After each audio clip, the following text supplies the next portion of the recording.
What if one of the darkest chapters of modern labor history became the unlikely inspiration for a global cultural phenomenon?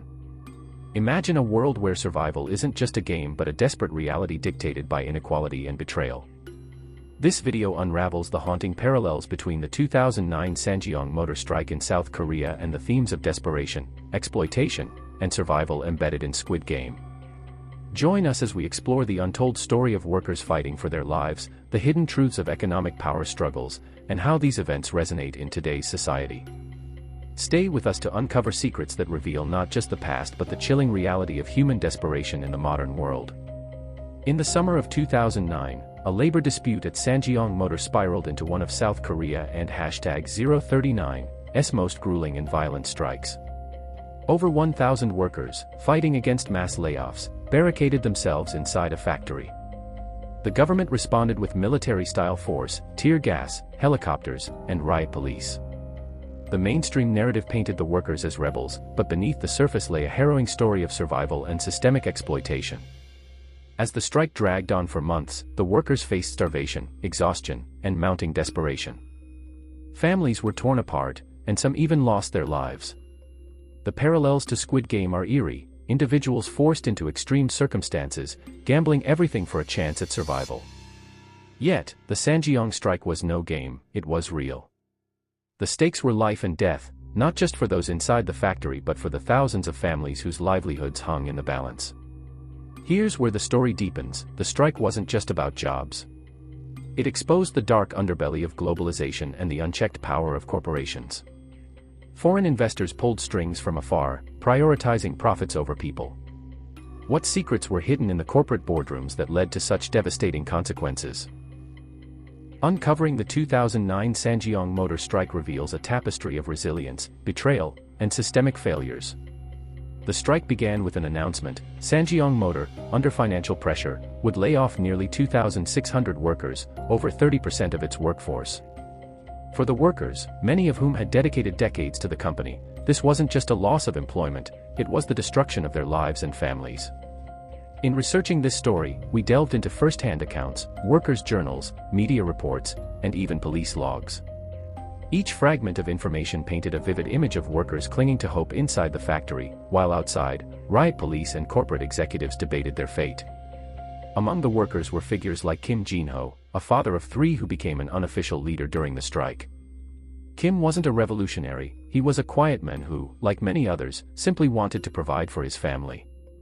His transformation into a symbol of defiance was almost accidental, born out of necessity. Through him, we see the essence of humanity under pressure. When food supplies dwindled, it was Kim who rallied the workers to ration. When exhaustion threatened morale, he stood before his peers, reminding them of the lives they were fighting to protect.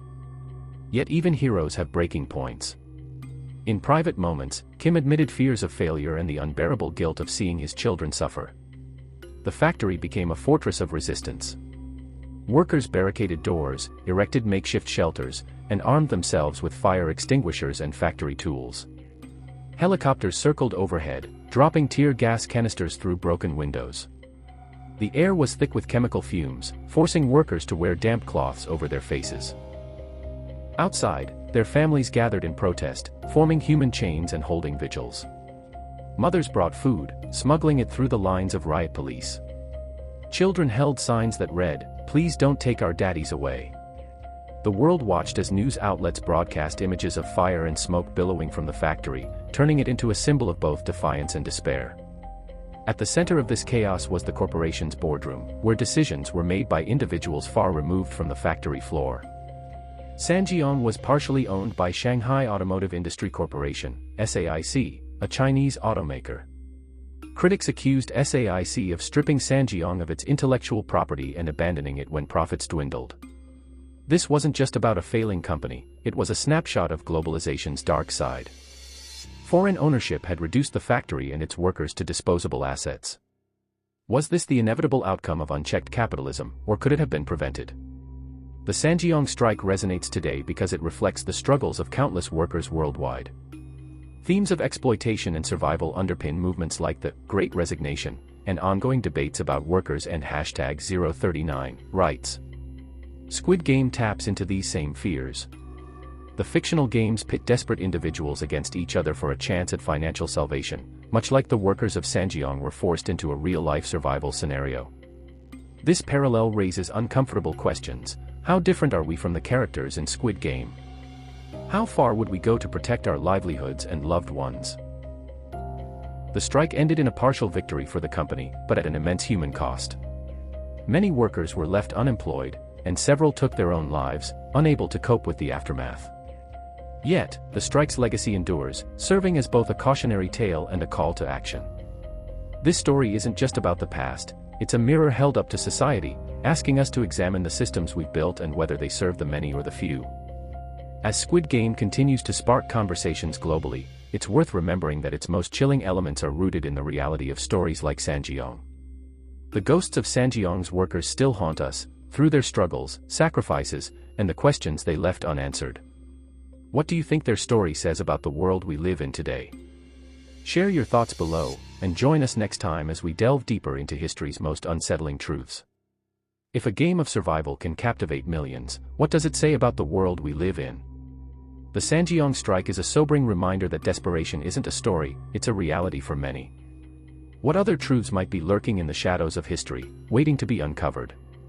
Share your thoughts in the comments, and don't forget to like, subscribe, and join us as we continue to explore the untold stories that shape our world.